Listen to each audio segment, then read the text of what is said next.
I personally, I think in terms of like goal threat, he's United's biggest in the team. Like, it doesn't mean he's consistent with it, and I mean he can improve in terms of his finishing and his conversion rate and all that stuff. But you look at the amount of shots he takes when he's on the pitch. He is the outlet through which a lot of United's attack usually goes. I think he should be playing next close to damn it like every week basically, because he at this team at the minute, it's goal shy. It looks anemic sometimes in attack. Jay here for Stretford Paddock. This is Off the Bar, brought to you by Green King Sport. Joining me is Mark Critchley, the Manchester football correspondent from The Athletic. Friend of the channel, been on before. Just a few times. Lovely to be back. Great to see you back. Obviously, been reading a lot of your articles recently, as we always do. And this isn't a reflection on you, but at times it's been a bit depressing, Mark, so reading them, I'm not going to lie. I mean, I came into this job to spread joy to the world, but then I actually signed up to be a United correspondent at the same time, so it doesn't quite add up, that. No, it's it's not exactly a golden period in Manchester United's history. We'll get into the sort of the main talking points. I mean, one place I want to start, because you've written about this recently, is Alejandro Garnacho. Now, a few weeks ago, it was suggested that Garnacho could be for sale, or might, the club were open to offers. And you sort of looked at that, and I looked at it and thought, okay, I think that's not beyond the realms of possibility. There's always been a sense from myself, and you might disagree or agree, that eventually he will leave at Old Trafford. He's not Manchester born and bred. I can think, whatever. I didn't think he was going to go anytime soon. But there seems to be a bit more momentum to it now, where it feels like, well, you can tell me, like this is looking more and more likely to happen sooner rather than later. I think last night, post-match was quite telling, I think. Okay. Even though Amorim didn't say a lot, and it was the kind of stock, straight-back answer, it wasn't a denial at the same time, was it? It was, anything can happen. I'm just focusing on the players who are here now. I mean, as he is here right now, but anything can happen and might. That's basically the little bit of that sentence that he missed out, right? And you've seen the reports in the recent days about Napoli's interest, Chelsea's interest. Some of that still needs to be properly solidified, I think. But taken in the wider context of the financial situation, PSR, the cash they're losing, the money they need to raise to do funds, even Dorgu, right? I mean, that isn't a really expensive deal, but we've been told from basically the start of this window that United are going to have to try and balance incomings and outgoings, not necessarily in the sense that they all need to be the same price or whatever, but that it's, and I don't know if it's necessarily one in, one out, but they have to be careful and cautious in how they operate in the market. And so if you think Dorgu's progressing, then there's going to be a few moves on the other side of the ledger to try and balance that out. And it feels like anything permanent, and Garnacho is the one that's got the most momentum behind it at the moment. But there's still, I don't know, I thought this transfer window ended 31st of January like it usually does, but it's like 3rd of it's the 3rd of February. We got more. What's done to deserve this? I was trying to take that weekend off. I'm flying back from Bucharest on the 31st. I thought I was out of it. I thought it was clear, but no. So it's the 3rd, and we got about a week and a few days, right? And a lot can change in that time. I wouldn't be surprised if it did happen at this stage, but at the same time, I think there's a lot still to do with it. It's a live situation, I would say. I just also think it would be a really bad decision, as much as it is a decision. I think it is a position that United are kind of being pushed into, but it's just, I think it's going to be one that they look back on ultimately, and we're gonna see it as a real kind of sad indictment of the way that the club's been run, particularly if it's only been done and pushed through because of these financial reasons. Of the two clubs you mentioned there, Napoli and Chelsea, they're the ones most heavily linked. It feels like if he does go somewhere, he's going to go to one of those two. Do you think there's one who's in the pole position, if you will, or could it be either or if it does happen? I wouldn't want to put my chips on one or the other at the moment. I think I think it's interesting from a United perspective. Surely you would prefer him to go to Napoli and 100% from a fan point of view. From a fan point of view, yeah, absolutely. I'd hate to see even him the club, right? I think you wouldn't want to sell a player of his ability and his potential to a direct rival, right? No. But yeah, I wouldn't want to say either. If you're making that decision yourself, I think you've got to go. Surely it's got to be Napoli, right? You wouldn't want him playing in the Premier League directly competing against you. You mentioned there sort of like shows where the club are at financially and what's going on. What do you make of this whole PSR thing? Because we've spoken about this a few times. I think me and you spoke about it in the past, but just the idea that now it's like, almost feels like it's encouraging or pushing teams towards selling academy players in particular because it's all pure profit, as they say. Sure. And I don't know, part of me feels like it's almost not doing what it should be doing if you're seeing some of your best young players who've been through the academy just getting moved on because it makes financial sense. Yeah, I get that 100%, that point of view. I think you're only going to be pushed into that position if you haven't been managing it properly in the first place and you haven't been going by the rules, right? And we know that United have really pushed the limit in terms of their spending. I think the rules do need to be in place so that, there's kind of sensible spending and you don't have situations where clubs who we won't mention maybe, but certain clubs who have very wealthy backers, maybe of the states and stuff like that, can just pour money in. I think the rules are necessary for that reason. But I think in Garnacho's situation, in United's situation at the minute, everyone's very much focused on PSR, and I think it's probably my fault as well because I write about it all the time, right? But people. I'm seeing people say, well, if we sell him for 60 million, we get 180 mil worth of room on PSR to be able to spend, and that's all well and good. And I don't know if those maths are right. I imagine they are. It's too early in the morning. I was up too late last night to figure them out. We don't need to go into mathematics. But the thing is, Mark, it's fine. The thing is that that's all well and good, but you still need 180 million to spend, right? If you've got that room, there's two things going on at the same time. There's the PSR room that you've got within the rules, but there's actually the dough, the wonga, the readies that you need, money right? Where's the money? They're still only getting 60 mil. Right. So I think this is a thing that's been missed, and that's what I've been writing about this week, is that United, over the last few years, in terms of their spending, that's only been, particularly last summer, that's only been made possible because they've been taking out short-term loans, spending on the credit card that they have, taking out 200 million in order to finance things, delaying payments, delaying them in installments. All clubs do that, to be fair, but those payments are going to be due soon enough. And so that leaves you in a position, and at the same time, the club isn't making money, isn't making cash. Cash isn't being generated by the club because of how much money's going out through interest payments, spending on transfer fees, etc., etc. They're in a position at the minute where they actually just need the money, right? And that is why you're hearing them considering selling players like Garnacho, because let's face it, you look at this squad, there aren't a lot of players around at the minute that other clubs are going to be willing to pay decent money for, right? There's him, there's Mainu. I don't know. Don't say it. I don't even like hearing it said out loud about Mainu. I know you're right. But that's exactly why their names have come up over the last few weeks, right? And I think people, yes, there's the PSR thing, yes, they're academy products. I think Garnacho came for a very small fee, didn't he, from Atletico, so it's not 100% pure profit. Yeah, I did say pure profit, but you're right. I just think, look, the pure profit thing, okay, it's relevant, but at the same time, they need cash, and those two players are actually, other clubs will look at them and say, we could spend 50, 60 mil on them. So that's why they're in the conversation. Another player that's in the conversation, I just want to touch on him briefly because it'd be remiss of me not to, is Marcus Rashford. Yeah. I mean, what is going on there? Because, yes, the window runs, as you just rightly pointed out, till February the 3rd, but we're in, towards the end of January, was it January the 24th today? Marcus Rashford's still at Manchester United. He's still not playing for Manchester United. He's still not getting in the squad for Manchester United. He's still earning 300-odd-K a week. I mean, it just seems, I don't know, it just seems ludicrous. But then, this is where we're at if no one's coming in for him. What's your understanding of the situation? So I think, look, there's obviously been interest, and to be fair, we did see that interest pick up over the last couple of weeks. I think when this whole thing blew up just before Christmas, you were looking at the situation, okay, he wants to leave. Who can afford his wages? That was the big question. And it didn't really seem like he had an out. So even doing that interview with Henry Winter at the time felt like a bit of a escalation, but also a bit of a strange move because it wasn't quite clear where he would end up and how he could get out.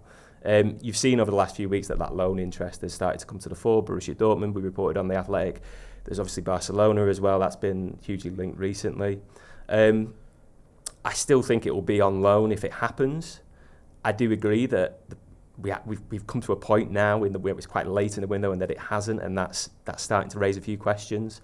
I think you look at Barcelona; they've obviously got a lot of financial difficulties. They've been pulling more levers than United have in order to get players in. They love a lever, don't they? They love levers. Some mad fetish for levers. I know, man. It's like when they did it as well. Like, this is insane. This is crazy. This isn't going to work. But then they're still going like win the league or whatever. Yeah. It's like they do these things, and they still manage to have success. And they'll pull. You wouldn't bet against them pulling out another one, right? As we get towards that deadline, they'll just be the hands will be on the lever. They'll be like, we still have television rights till 2097 exactly. or whatever. I think there was one this week that they'd sold off some of the corporate hospitality seats, and so they could now get 1 for 1 in. I was like, what did they do? What's left of this? They make it work. Whatever. So yeah, exactly. They make it work. So I wouldn't, and I always think. Well, I say that I must start and put like they do have problems as well. When it's like with Danny Olmo when he couldn't. Exactly. So there's not he's playing for him now again as well. So again, it's like somehow right. they just edge. Yeah. So what I mean is that and I think deadlines, like in any kind of walk of life, as things get close to a deadline, things escalate and things accelerate. And so we could see something happen there. I think the interesting question really is what would actually happen if Rashford doesn't get a move? Yeah. What do you think? Because can this relationship be repaired? Because Amorim's kind of playing it safe in his comments and stuff, and he's trying to not be too harsh on Rashford. Yeah. But it's obvious that we've seen it from reports in Athletic that his application in training at times hasn't been great, that there's issues around him going out and stuff that the manager wasn't happy with. Regardless of how, out of form Marcus Rashford has been over the last year or so, whatever, he's still good enough to make the squad. It's obvious there's more to it than just he isn't good enough to get in the match day squad.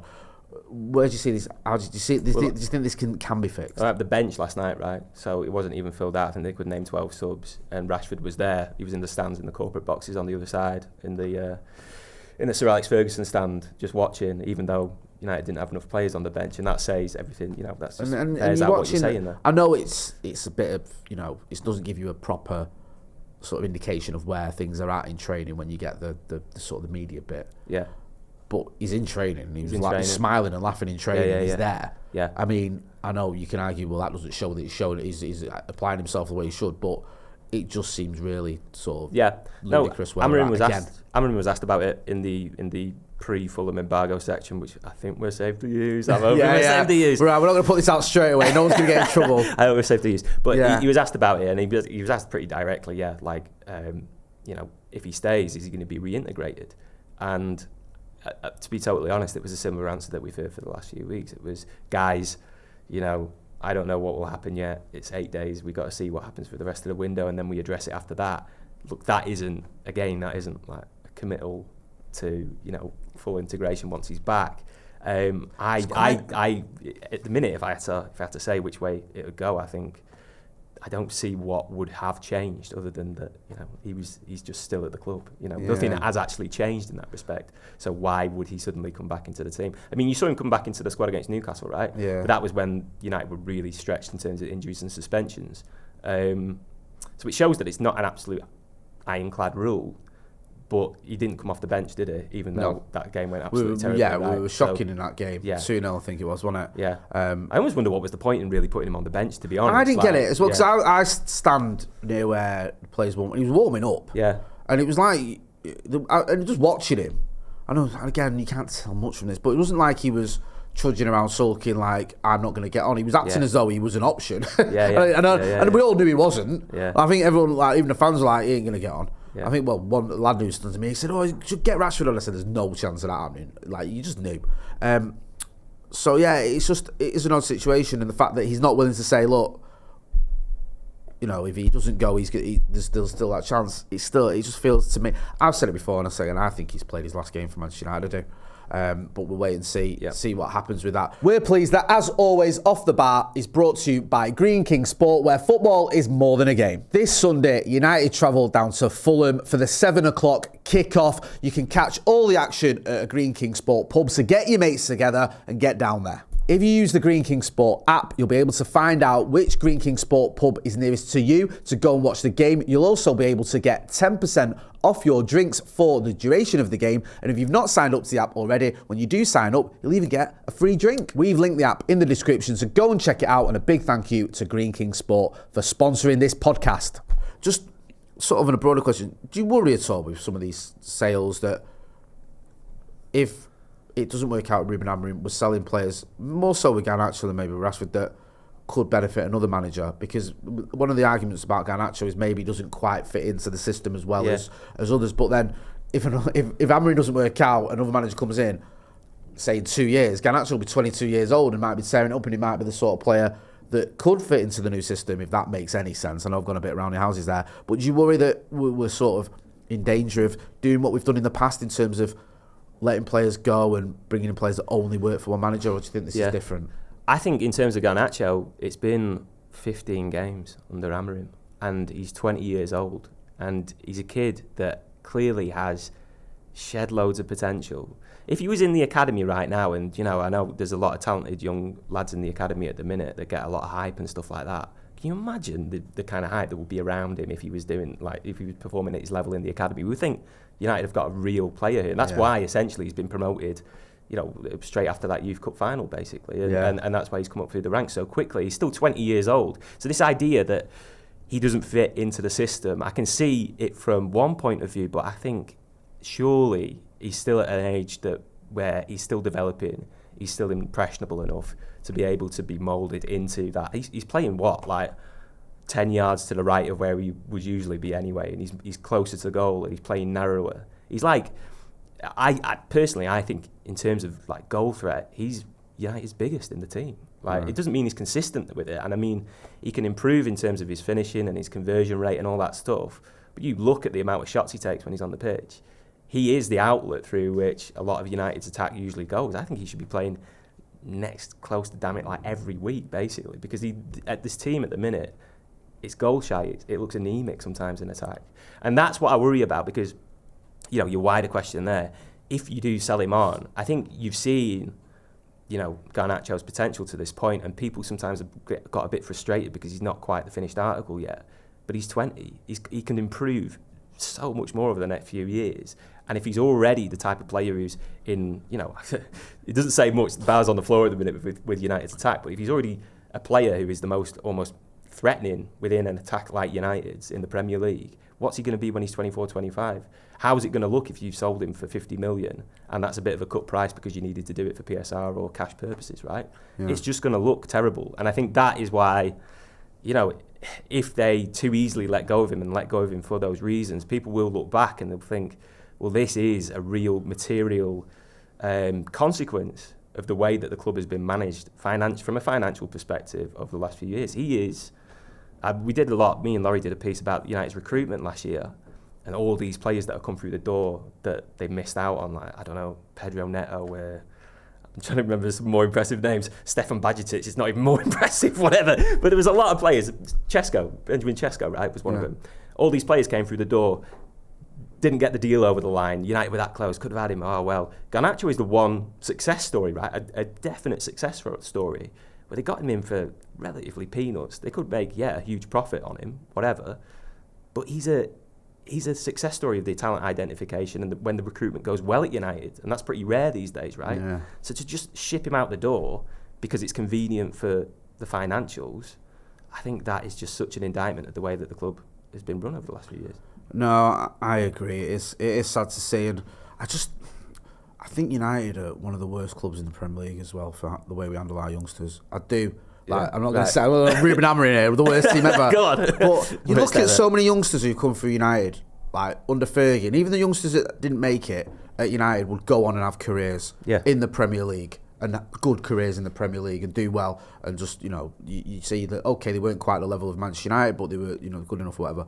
But at United now, it seems like a player will come in, they'll do well when a youngster might come through, and you think, he could be the next player that's got something. And instead of sort of bringing him in gradually, what tends to happen is we bring him in. We did it with Elanga, and I'm not saying Elanga's definitely good enough for Manchester United, he probably isn't, but brought him in, he starts doing quite well, and next thing you know, he's playing every single game. Right. Even when his form's deserted him, even when he can see the players lost or got a lot of confidence, even when the results are going badly, and it's just he's playing week in, week out for a multitude of reasons. And I'm not remotely blaming Anthony Elanga for this, because he should always want to play if he's asked, but you can see that it's almost hurting him. Similar situation. We'd take him now, by the way. We would. No, you would. Absolutely. But I think he's sort of, even at Forest, he was a bit more rotated than he was at Manchester United. Yeah. I know Forest are a lot higher than us in the table, but they weren't always, obviously. it's just that case of throw him in, play game after game after game after game after game after game, then get rid of him, or then stop playing him, full stop. Yeah, he got bombed out for basically that second half of Ten Hag's first season. Yeah, that's it, right? You're not getting any minutes now, or you'll get like 1 or 2 minutes at the end of a 3-0 win or whatever, and then it's like, okay, he moves on. I see a similar thing with Garnacho. He comes in, like you said, the FA Youth Cup final. We were there, great performance, great game. We win the FA Youth Cup, which is a big deal. He's the man of the match. He's brought into the first team, little games here and there, the winner against Fulham, little cameos, the cameo against City at Old Trafford, fantastic performance. You think there's a player here. Then the next thing you know, he starts 30 games in a row. Yeah, it was 39. 39. Sorry, I keep saying 30. No, I keep saying that. It's only because I've written about it so I'm glad times, you put me straight, because I always quote that. More than a Premier League season, right? Yeah, he starts more than a Premier League season as a 19-20-year-old for Manchester United every game. Yeah. That is insane. Yeah. Like, as a winger as well, even like Mo Salah might get a breather at Liverpool. He might have one game where he go, right, you're not quite 100%. We'll give you, you'll come on as a sub, or we'll sub you off after a half, whatever. He's like thrown in constantly in a team that's very erratic, and all the pressures on him, the expectation, like you just said. And the style was so back to front as well. He was having to cover so much ground all the time. And then he was getting pelters because he's not doing his defensive duties, and fans are questioning, the press are questioning him. He's, then like, is he actually the player we thought he was? We're wrecking him. Yeah. Like, we're doing everything we can to... And he's 19 at that point. And he's 19 at this point. And I always go back to it, and I know I hate to do it, but you look at someone like Phil Foden. Phil Foden comes in as an 18, 19-year-old, lauded by everyone. Everyone's saying Foden is the guy at City. Wins the under-17s World Cup, whatever it was, with England. Everyone's got their eye on him. This kid is going to be special. He's brought in, and if you look at Phil Foden's appearances for Manchester City, it's almost like a blueprint of how you do it. Yeah. With like 7 or 8 appearances that first season, all cameos, all 3 or 4 minutes, 5 minutes here, 10 minutes here, 15 minutes. The next season, up to like 16, 17 games, more cameos, the odd start.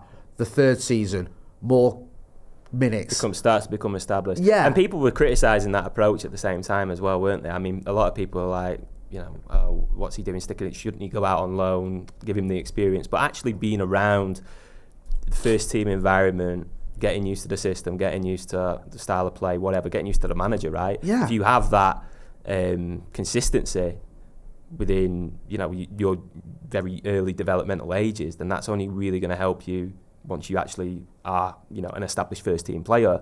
I think, look, you could say that United went half the way there with Garnacho. He didn't go out on loan. He was given, and he was drip fed, and certainly Ten Hag's first season, like you say in there, he was a perfect impact player, right? And it felt like when he came, even the FA Cup final in that season. It gave us a bit of hope. Yeah, exactly. When he came on in that first FA Cup final in City, you're right. Yeah. Actually made me think, we might get an equaliser. Yeah. Didn't get a winner at Wolves, I think, or against Wolves a few weeks before that as well. It felt like every time he came on, something would happen.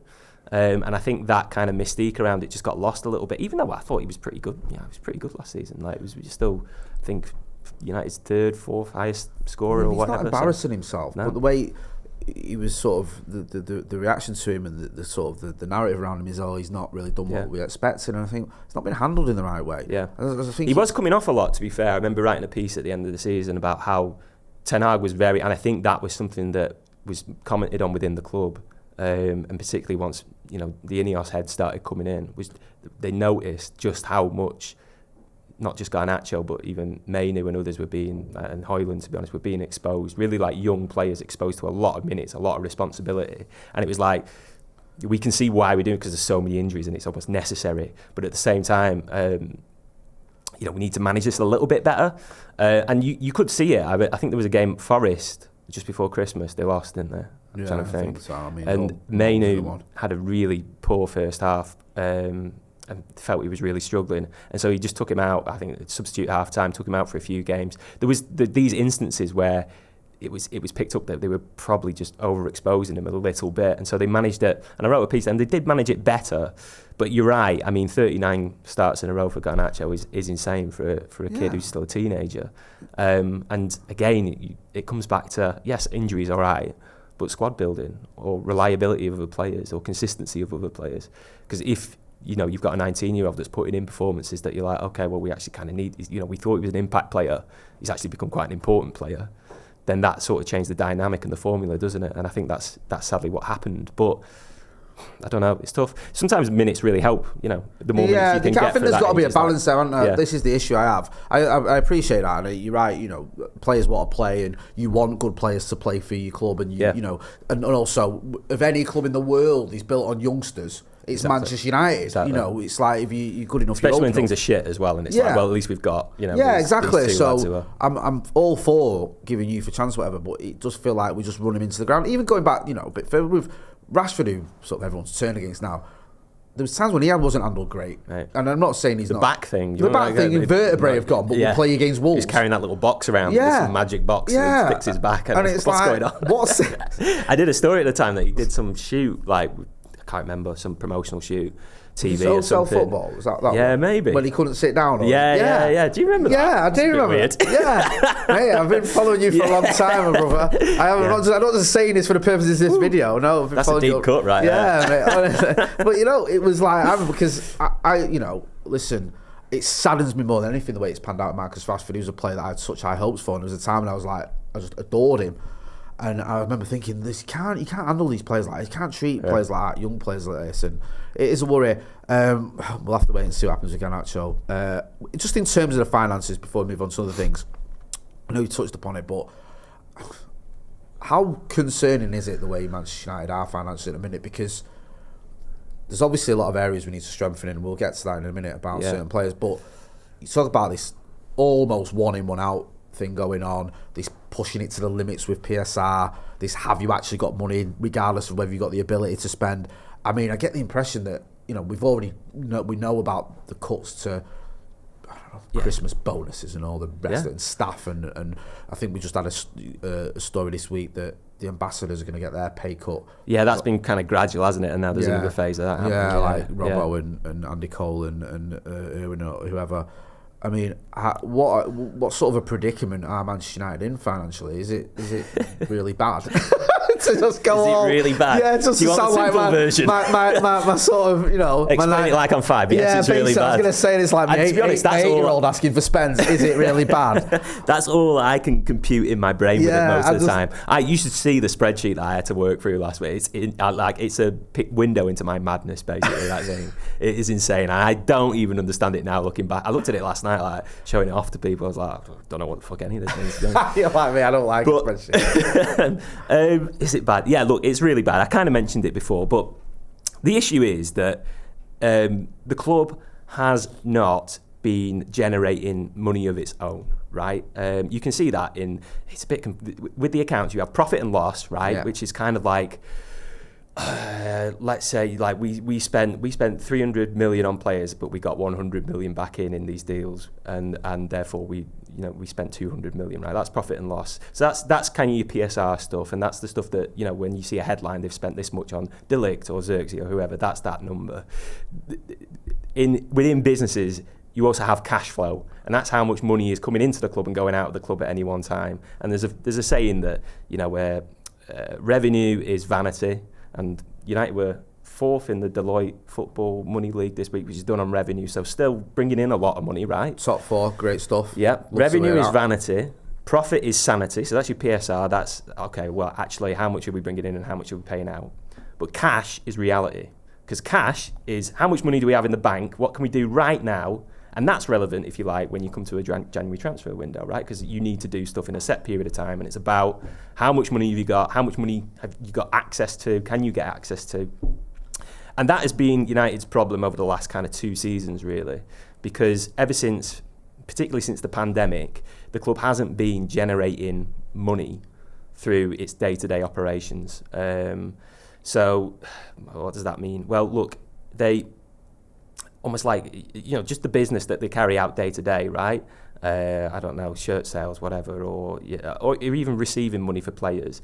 That pool of money tends to be how clubs, United included, pay for transfers. It's what money are we bringing in on a day-to-day basis, and what money do we make selling players in the transfer market. That's our transfer fund. Over the last 2 years at United, that has essentially cratered, really. I mean, it's in terms, because at the same time the money that they've been bringing in has stagnated, and they've been spending a lot at the same time. You know, you've seen summers where with Casemiro, Anthony that summer, right? Then you've had the Onana, Mount and Højlund summer. Again, it's regularly topping about 200 million. It came to a point basically at end of last season where the situation was that yes, they had about 70 mil in the bank, but that's not going to be enough to, you know, do the level of spending that they usually do. So they took out 200 million loan on the short-term credit facility that they have, which is kind of like a company credit card. Spent that money, the issue is, and I was chatting to Kieran Maguire, who does we've had Kieran on a few times. Love Kieran, top man. So he is much more articulate than I am on this subject, and basically summed it up as like, United have been living a Champions League lifestyle while. They've been spending, okay, because I can't even get this line right. Fucking. So United have been spending Champions League money on a Europa League lifestyle. There you go. Right. And I think that basically sums it up. If you're not consistently reaching the later rounds of the Champions League, if you aren't bringing in the revenues that you get through prize money and stuff like that, then you can't consistently be spending the same amount as your Bayern Munich's, your Arsenal's, your Man City's, etc., right? You can't keep doing that. And that's the position that they're in. And eventually that stuff will need to be paid. So at the minute, United owe about, I think it's 319 million in transfer fee instalments. And this is for players who are already at the club. Now, not all of that needs to be paid immediately, but about 154 million of that does need to be paid this year. So that's another big wad of cash that's already leaving your bank account. And United, I think last count, they had about 150 million in the bank account. So that's why things are so tight, and that's why budgets are so tight. That's why everything has to be balanced up. And it's not something that you can easily get yourself out of unless you either cut costs, and we've seen them doing that already, or you sell players. And that's why Garnacho, Mainu, that's why they're in the conversation. Well, that's cheered me up. Thanks. Well done. I spread joy. That's well done for navigating all that. It's not easy talking about football finances, and I mean, yeah, it's just see much light at the end of the tunnel with all this. Do you think that like Ineos's decisions that they're doing, and that some of the fact that regardless of how bad things are as well, we are still talking about one of the biggest clubs in the world. We are still talking about a club that can generate a lot of revenue over a period of time. Do you think things can eventually sort of get back to a place where United are able to Speaking to operate people around properly? it this week, the thing is the spending, right? And so if you cut the spending, then you can balance things out, and you can eventually get back to a position where things are equal on the financial side, and you can start to rebuild, right?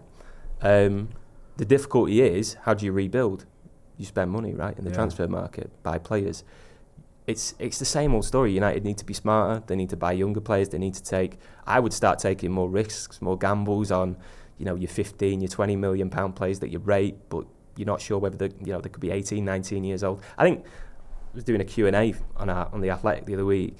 Someone brought up Dalot, and it got me thinking about Dalot, and I was like, Dalot, whatever you want to say about him as a player, he's one of United's better signings over the last few years, from the perspective that he cost about, like I say, 20 mil. Yeah. He was about 19 years old when he came.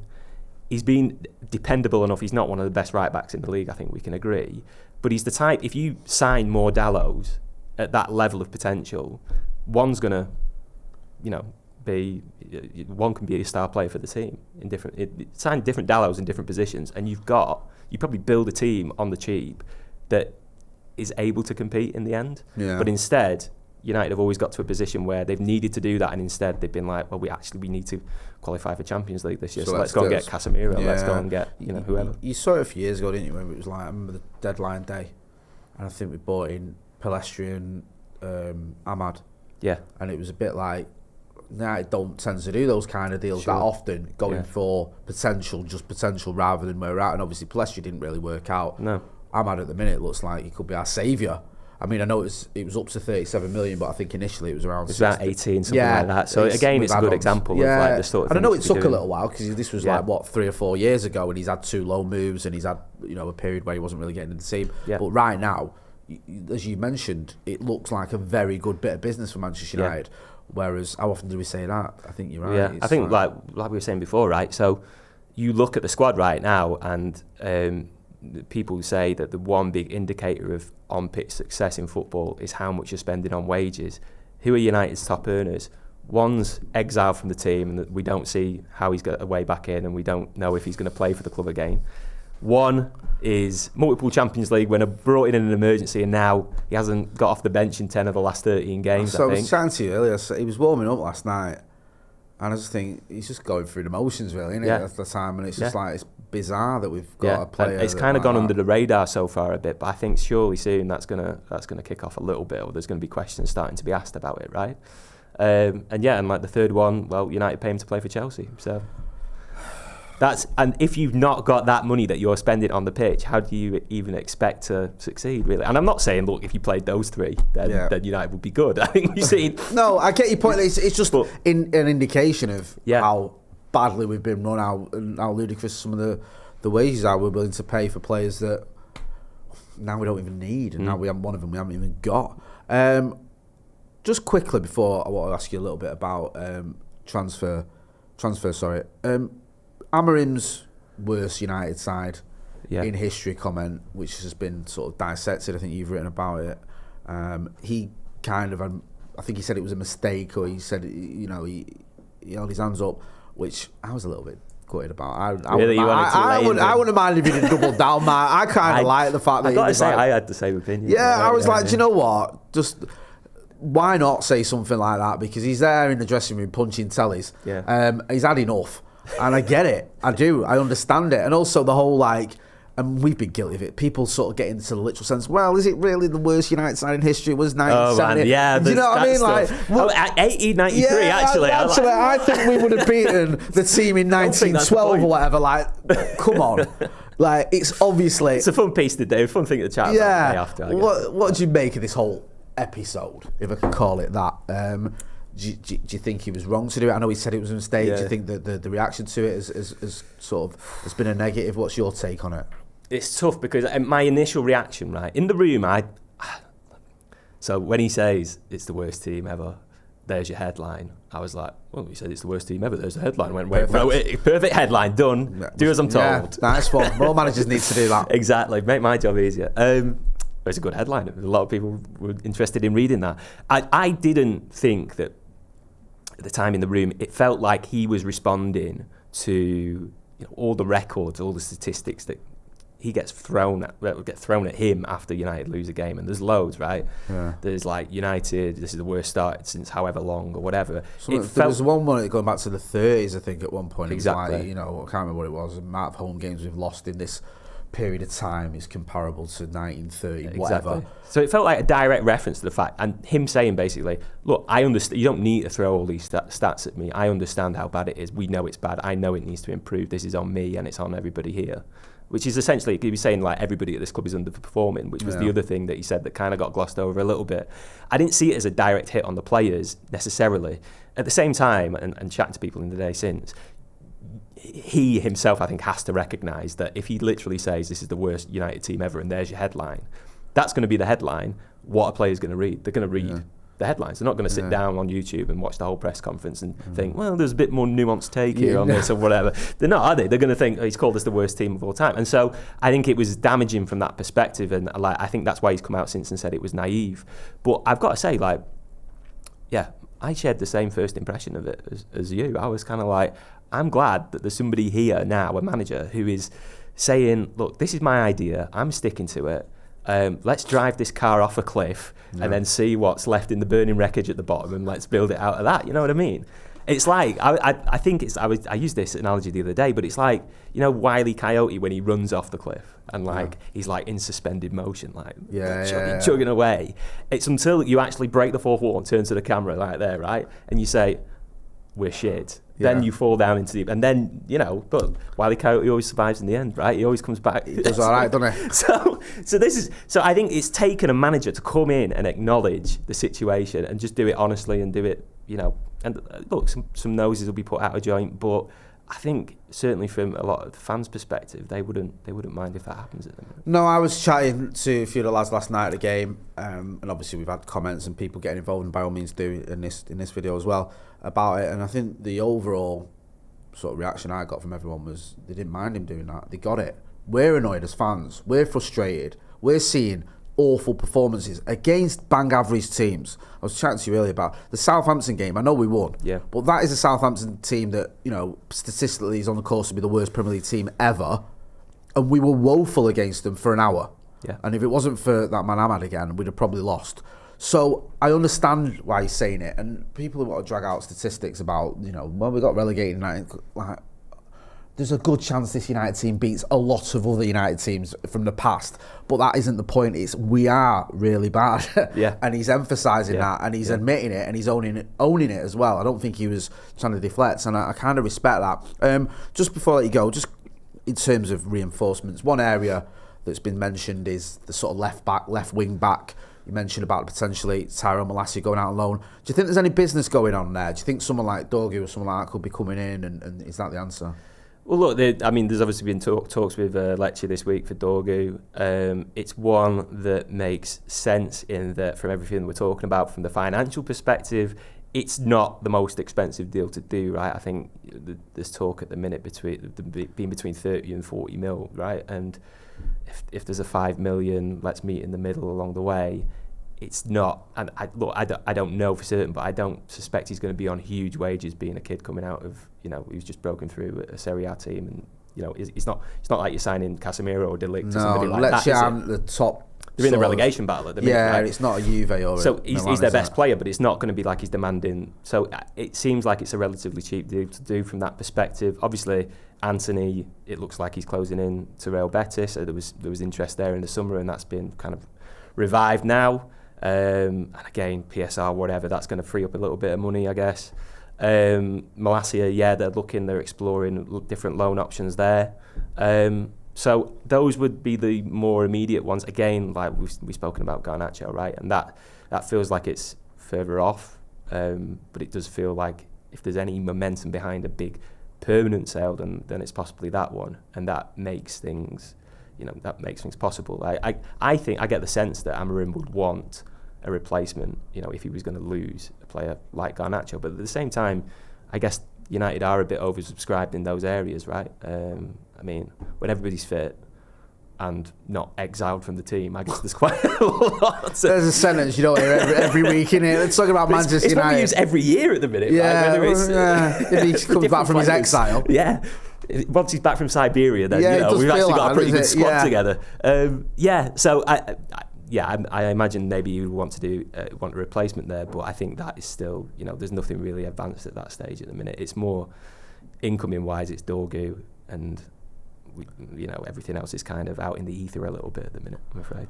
Well, I hope you're not away on, was it February the 3rd? Oh, no, I might just book it off now. No, your phone will be going crazy. I think there might be some last minute deals at Manchester United, whether that's incomings or outgoings. I expect it to be a little bit of a frenzy. We'll see. Anyway, Mark, enjoyed that. Even though it's a bit depressing, we did manage to make, we did manage to have a laugh. Appreciate you coming on the channel again. Go and check out Mark Critchley's work on The Athletic. There's a link in the description. Make sure as well you check out a link for Green King Sport. A big thank you to them for sponsoring this podcast. Mark, always a pleasure. Thanks for chatting to us. That's been Mark. I'm Jay. This has been Off the Bar. Thanks for watching.